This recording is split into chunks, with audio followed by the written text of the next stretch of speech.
Você lembra que no bloco anterior eu mostrei os dois últimos textos trazendo ideias opostas? Foi? Um deles foi a voz de leigos e a voz de especialistas. Não foi isso? No outro texto, nós vimos que tínhamos o quê? O homem preso ao passado e depois o homem liberto. Não foi? Ideias contrárias é a tal sintaxe de tensão. Então, essa ferramenta, o recurso linguístico, ela proporciona uma bifurcação. Vamos detalhar um pouco mais sobre isso. Vamos. Sintaxe de tensão.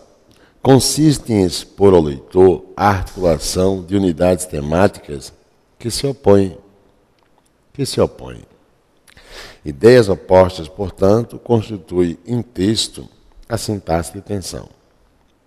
E você tem a divisão sintaxe de tensão intensiva, sintaxe de tensão extensiva. Cuidado que essa ferramenta, a sintaxe de tensão, é muito usada em provas públicas, viu? Sintaxe de tensão extensiva. A sintaxe de tensão extensiva se dá quando as ideias opostas estiverem separadas. Vamos ver um exemplo bem prático. Vamos começar com um exemplo simples, depois eu lanço aprofundamentos. Eu saí muito cedo. É uma ideia. Primeira ideia. Eu saí muito cedo. Segunda ideia. Mas cheguei atrasado ao clube. Olha, pergunto a você. Quem sai muito cedo, ou muito cedo, espera-se o quê? Que chegue atrasado? Claro que não. Então você tem o quê? Ideias contrárias.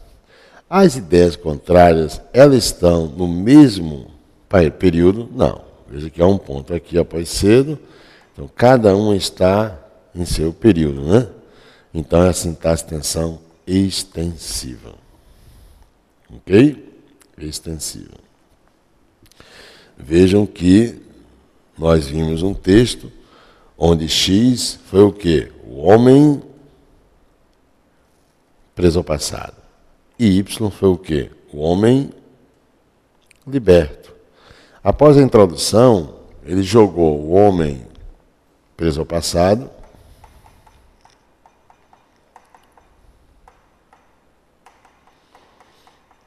depois jogou o homem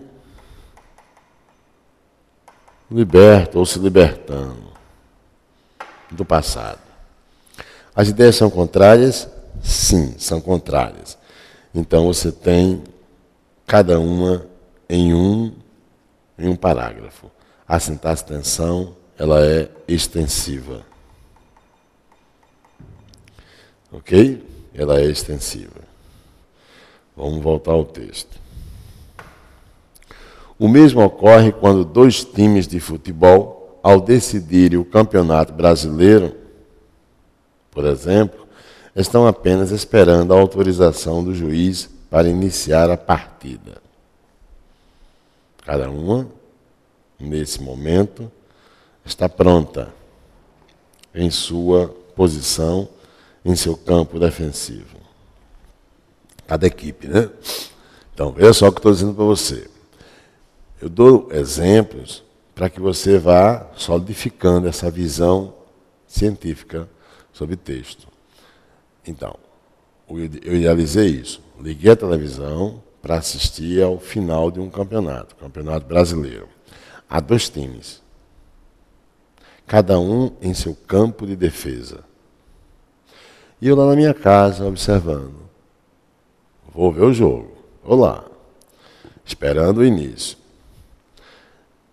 Cada time tem a certeza de vitória, vamos supor. Um é tão quanto o outro qualificado. É tanto que eles chegaram, tanto um quanto o outro, ambos chegaram.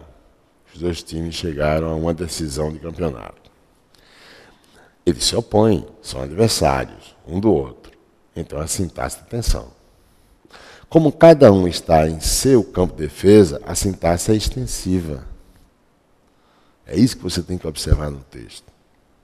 A sintaxe de tensão é extensiva. Tá?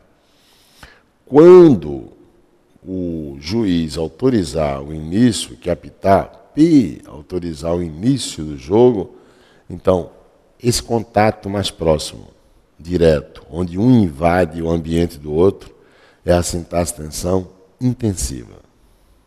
Intensiva. Ok? Aconteceu aqui nesse texto, na tela. Veja, eu vou pintar de amarelo onde está a sintaxe de tensão intensiva. Está vendo eu pintando de amarelo? É ou não é? Porque foi justamente nesse momento do texto em que o autor pôs as duas ideias no mesmo quê?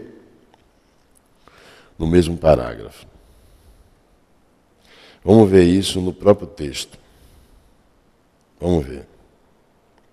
Deixa eu voltar para mostrar a você. Olha aqui. Está vendo? Veja que se eu pintar de amarelo, o homem preso ao passado, você tem isso aqui no início, nesse contexto. Está vendo?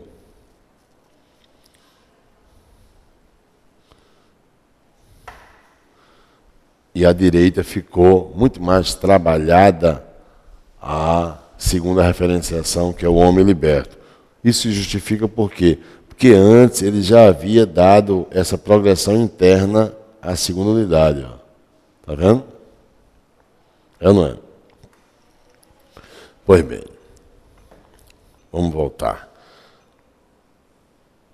E vamos verificar isso aqui. Sintaxe de tensão intensiva. A sintaxe de tensão intensiva ocorre no momento em que o árbitro autoriza o início da partida e, obviamente, temos o confronto direto entre os adversários. E aí eu ponho um exemplo simples mais uma vez. Veja que agora as duas ideias, lembra, que estavam se opondo, elas agora pertencem ao mesmo período. Está vendo? Você tem a sintaxe de tensão que intensiva. Essa é a sintaxe de tensão intensiva. E você vai e diz para mim, mas professor, tudo bem, eu tenho sintaxe de tensão extensiva e sintaxe de tensão intensiva. Qual é a preocupação da comissão quando faz isso conosco? O que é que ela quer? Eu vou dizer a você o que é que ela quer. Veja só. Antes eu quero ter a certeza que você está entendendo o que eu estou querendo passar. Deixa eu dar mais um exemplo. Imagine você indo a um cinema para assistir a um filme. Ok? Eu disse isso em uma sala uma vez e vou repetir aqui. Você vai assistir a um filme, período medieval. Tá? Então o filme começa com um grande exército A. Um grande exército A. Está lá o filme lá, né? Com essa visão, um grande exército A. E você tem em torno de 6 minutos, 6 a 7 minutos, só apresentando esse grande exército A. Vai chegar um momento em que você vai fazer assim. Puxa, que exército forte. Que exército forte. Quantos soldados. Olha a estrutura corpórea dos soldados. Né? Olha os instrumentos bélicos que eles utilizam para o quê? Para a guerra. E você vai ficar encantado com a fortaleza que é esse grande exército. Tudo bem.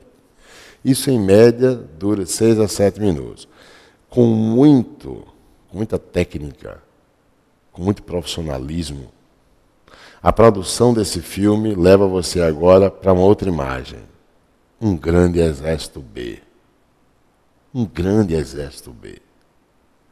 E você tem ali mais uns 6 a 7 minutos, um grande exército B à sua frente. e você vê que ele é tão quanto o outro, tão forte quanto o outro. Pela sua experiência de vida, eu sei que você já começa a deduzir o seguinte, que esses dois grandes exércitos, que quando mostrou o primeiro, veio à sua mente, puxa, imbatível. Quando mostrou o segundo, que foi pouco a pouco mostrando também a fortaleza do segundo, você vai dizer, puxa, imbatível. E você fica ciente de que a progressão temática, olha o que eu vou dizer, extensiva, que existe aí, mostrando separadamente cada exército, é para garantir a autonomia de cada referenciação. Percebeu? Então, lá na prova pública, quando o texto trouxer separadamente, como vimos no texto de prova, as referenciações estão separadas, cada um em um parágrafo. Naquele momento, o autor quer respeitar a autonomia de cada uma. Ok? Mas você, com a sua experiência, vai ficar ligado em que, mas eles vão se encontrar lá na frente. A questão é esperar que o filme vá ter sua sequência natural, que eu vou ter ciência lá na frente que eles vão se encontrar. Bem, olha o que eu vou dizer. Enquanto o filme esteve mostrando o grande exército A entre 6 a 7 minutos, ele estava, só esse grande exército A, ele estava em progressão interna. E ali ele estava potencializando a autonomia daquele exército. Quando ele veio para o grande exército B, ele fez a mesma coisa. Ele deu autonomia a esse exército e, através da progressão interna, gerou o quê? Gerou uma descrição que ficou, a olhos vistos, tão potente como o outro. Quando lá adiante no texto ele colocar os dois, um diante do outro, para uma ação bélica decisiva, meu patrão e minha patroa, sem dúvida, você vai ter a sintaxe tensão intensiva. Ok? Então você vai ter questões em prova pública, onde você vai ter uma referenciação X, uma referenciação Y, ou seja, duas unidades temáticas no texto, uma e outra. Se o autor se limitar a respeitar a autonomia de cada força, então eu não poderia marcar uma alternativa que diz que o autor desqualifica uma delas. Isso está em prova pública. Ok? Olhe, permita-me que eu vou dizer a você. Estamos chegando a um período carnavalesco. Não é isso? Estamos chegando a um período carnavalesco. Vamos imaginar isso. Idealizou? Bom, estamos às vésperas do carnaval brasileiro. Cada escola de samba, no Rio de Janeiro, por exemplo, recebe um tema. Não é isso? Recebe um tema. Vou mostrar a você que a escola de samba, na avenida, é um texto. Ela recebe um tema. Ela divide o tema em alas. Cada ala é uma unidade temática. Ok? Uma ala daquela, ou seja, uma unidade temática, vai receber projeção maior, vai receber cuidado maior, vai receber um maior requinte, enfim, vai ser a centração temática. É sobre ela que vai cair uma progressão temática interna maior. Ok? Às vezes, a escola faz isso. Entre uma ala e outra, você vê claramente ideias contrárias. Vamos supor, uma ala só constituída por pessoas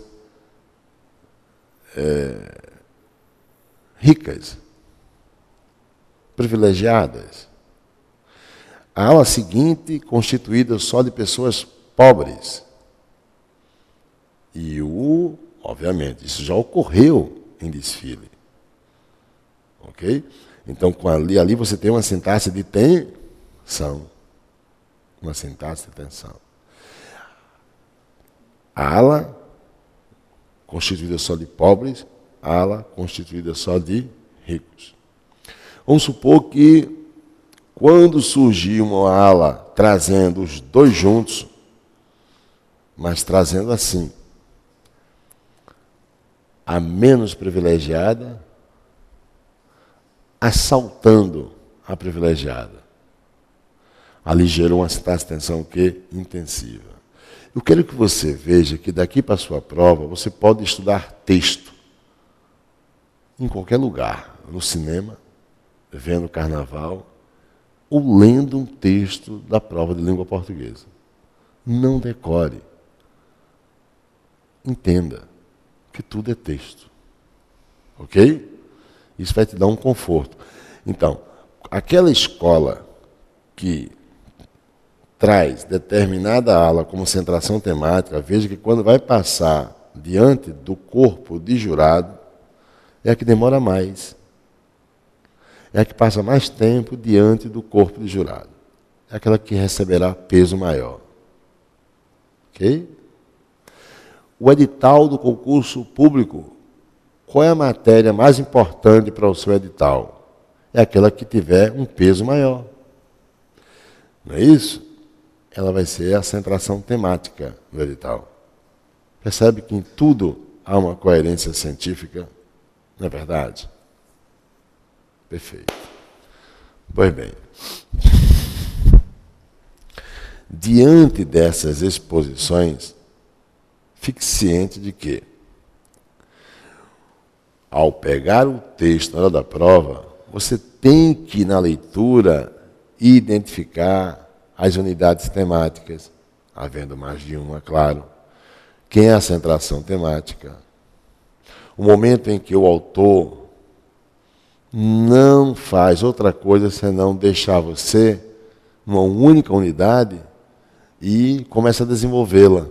Ali está a progressão temática interna. Ok?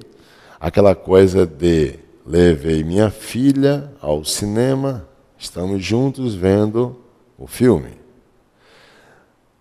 Surpreendo-me com a filha me chamando. Diga, minha filha. Painho, vamos embora, que filme chato. E eu vou e digo, por que filme chato, meu amor? Ela vai e diz para mim, porque não sai dessa cena.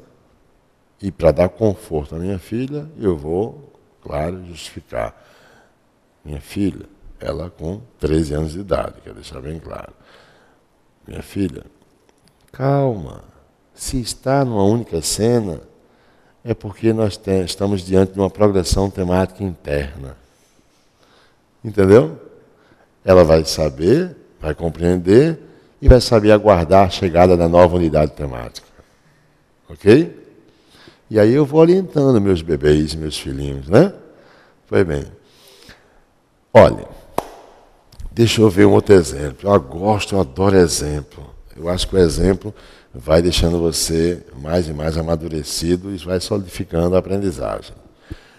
Veio um exemplo agora à minha mente. Muito comum, quer ver? Você vai assistir a um filme.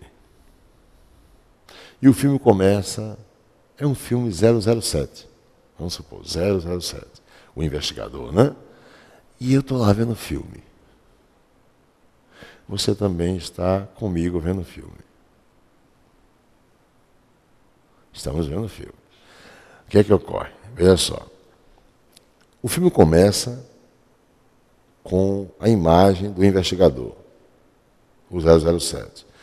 E ele começa a mostrar que esse investigador traz instrumentos tecnológicos avançados.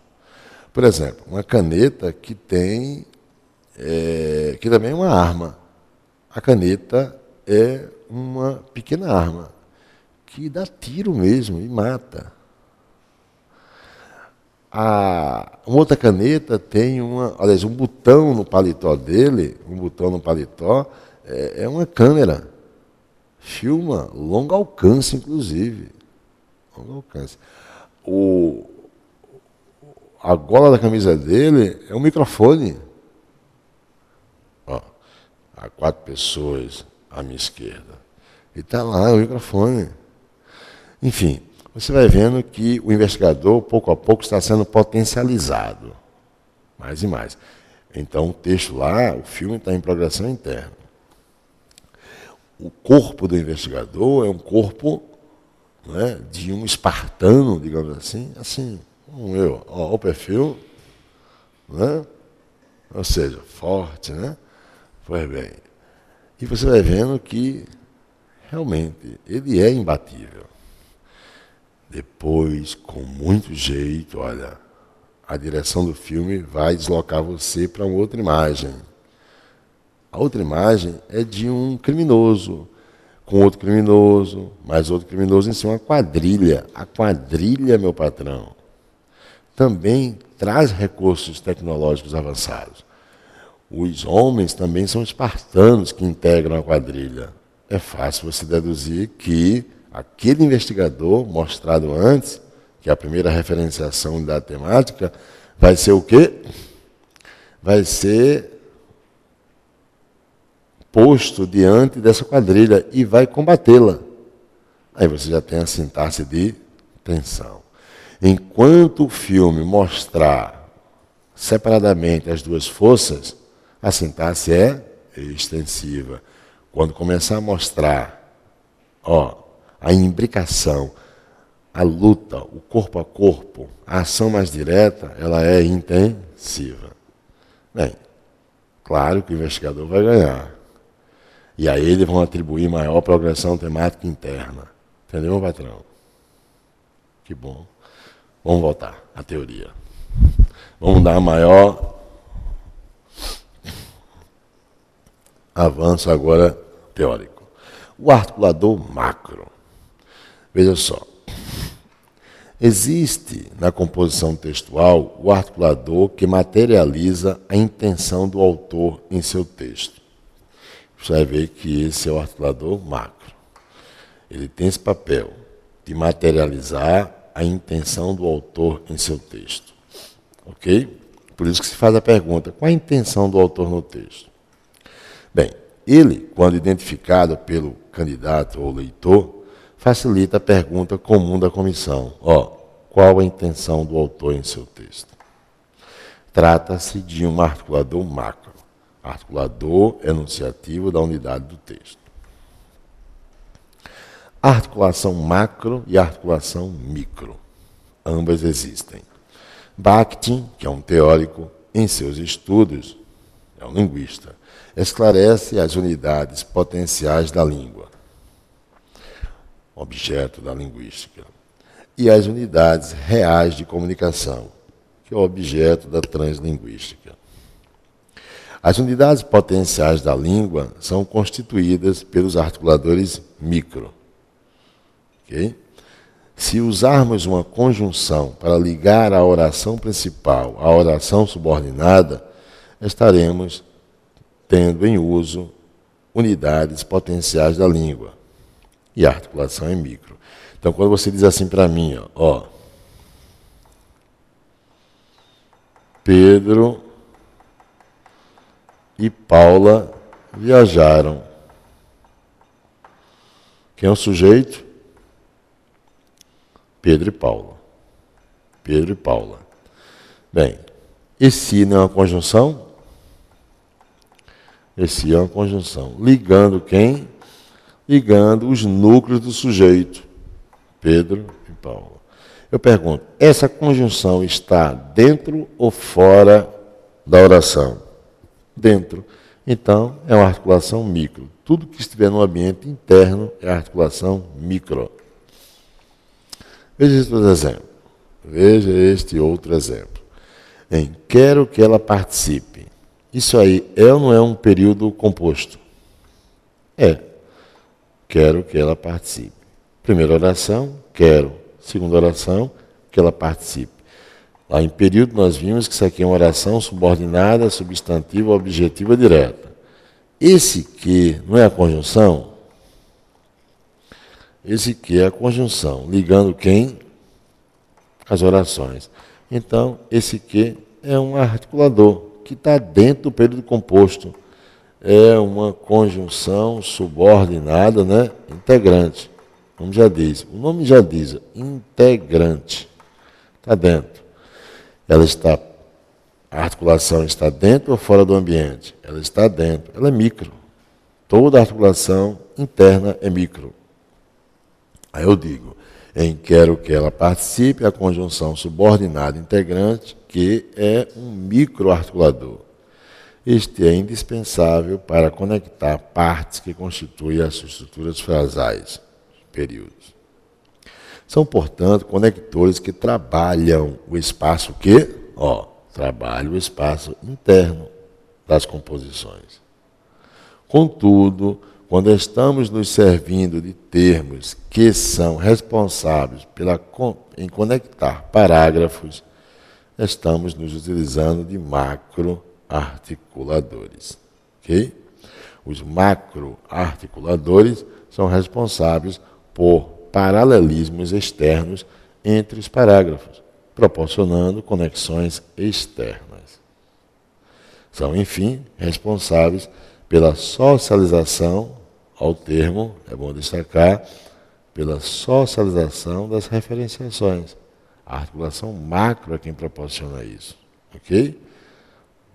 Ou a socialização das unidades temáticas, ok? Aí você diz, professor, nos ajude. Nos ajude em que sentido? Trazendo mais exemplos. Bem, eu farei isso. Mas antes, permita-me, que eu vou deixar isso para o próximo bloco, antes, permita-me uma coisa. No texto que eu vi com você, eu me lembro que nenhum parágrafo o autor contextualizou o homem preso ao passado. No parágrafo seguinte, ele contextualizou o homem liberto. Raciocina.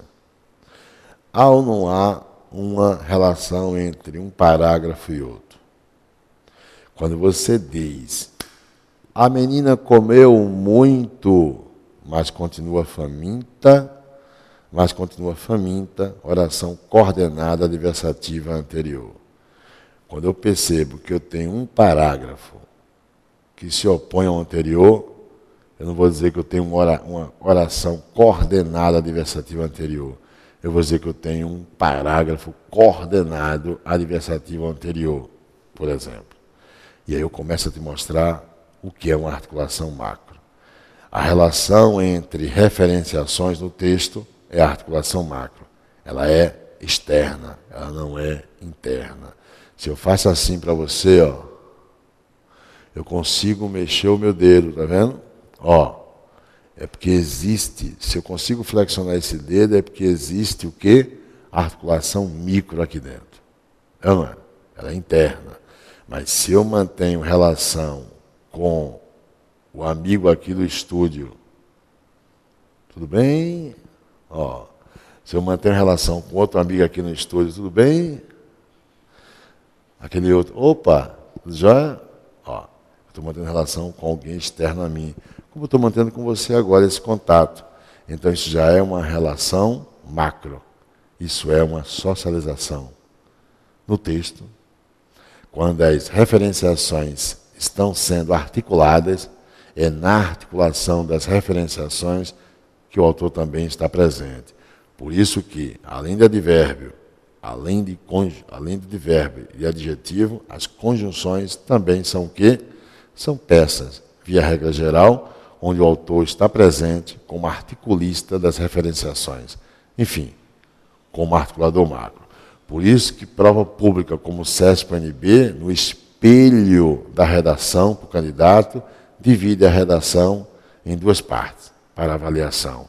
A microestrutura e a macroestrutura. A micro contextualiza só problemas de gramática. A macro, negativo, vai olhar justamente o que nós estamos vendo até agora no curso. Na aula de hoje, aliás. Até a próxima.